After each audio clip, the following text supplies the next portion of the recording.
All right, this is going to be a short video here. We are talking about global warming really quick. Scientists, you guys know about global warming. I mean, come on, you've been hearing about it since you were little kids. CO2 emissions from our automobiles and our factories are pumping into the atmosphere, which is raising the temperature of Earth. And Democrats believe that this is the worst thing that we're facing ever. They think it's a civilization-ending event, while Republicans typically believe that it's not that bad, and they believe that cheap energy is actually better for everybody than electric energy. So most Republicans want electric vehicles and renewable energy, but they also do not at all want to stop the fossil fuels from flowing, because we don't want gas to be $10 a gallon, okay? A lot of people don't want that. So here we go. Scientists believe that 6 of the 10 warmest years in the 20th century occurred in the 1980s, prompting a global warming scare. In 1992, the UN Earth Summit in Brazil proposed a program for reducing greenhouse gases, which are blamed for global warming. So they want America to cut our CO2 emissions. They want us to produce less pollution, which we're on the path to doing right now. I think we made a lot of progress with that, especially Elon Musk with Tesla and his other programs as well. But President Bush, when asked if the U.S. would reduce its emissions, he asked a very simple question. Is everybody else on Earth going to reduce their emissions, or is it just us? And it turns out it was just the very well-developed countries. And countries like China were not going to reduce emissions. By the way, the same thing is true today. They want us to reduce our emissions, but China is never going to reduce theirs until it becomes economically possible for them to do so. So President Bush Sr. said that I will not do anything that hurts the American economy. So he refused to sign the Kyoto Protocols, is what it was called.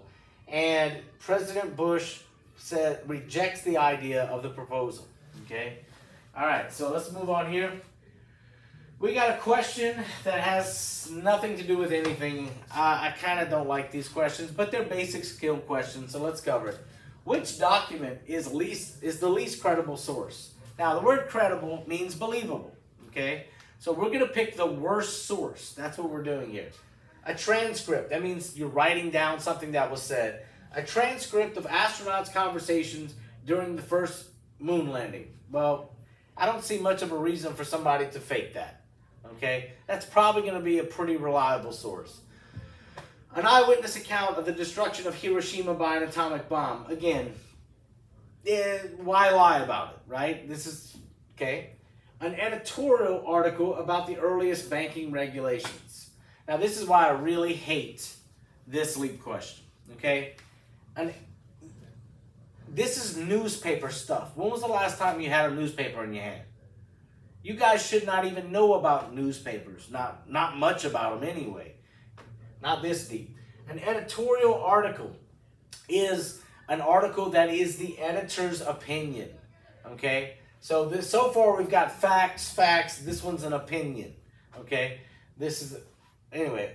Next one. A letter from President Kennedy describing his reaction to the Cuban Missile Crisis. I think that's pretty solid there. He's describing his own reaction to the Cuban Missile Crisis. So he's a pretty good source. C is the obvious answer.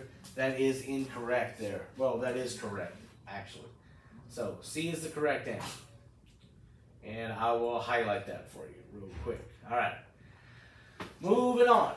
In 1992, at a meeting with more than 100 world leaders, what unpopular position did President George H.W. Bush take on the matter of the environment? Okay, and let's see which one. All right, C is the correct answer.